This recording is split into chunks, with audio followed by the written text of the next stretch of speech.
And that's really where, right now, most people investing in residential mortgages see it as a pretty risk off, only because there's so much equity, at least on paper, built into the residential real estate market. So as long as you're not doing something kind of out of the box or unique, which we'll talk about in a moment, then, the mortgage market is kind of like, well, it's kind of like, it's kind of like the boring thing to do. It's kind of like, okay, you can get so much yield, everyone wants to be there, blah, blah, blah. Well, what has happened in recent years, and I would say even more so just in the last few years since 2020, 2021, is we have seen an explosion of other types of secondary mortgage market asset trades. Meaning, we're starting to see complex derivatives, or what they're calling them bonds, that back,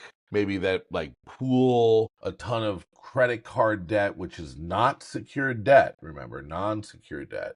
Or maybe it's student loans, or maybe it's dental office loans, or manufacturing loans to, against, that are given against the collateral, like the machinery in a building. Well, all of that has popped up and has become all the rage in the last few years. And then even more, and on the real estate side, more trickier, unique, riskier, by what I see, and certainly more convoluted from a legal and documentary standpoint, more difficult to unwind.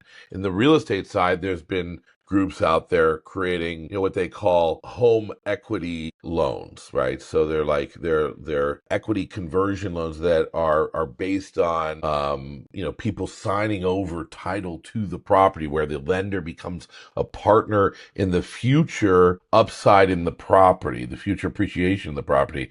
And, just stuff that is above even my pay grade to understand. And I read legal documents. I went to school for this, do nothing but real estate, but there are derivative programs out there that are being masked as safe real estate plays that are not.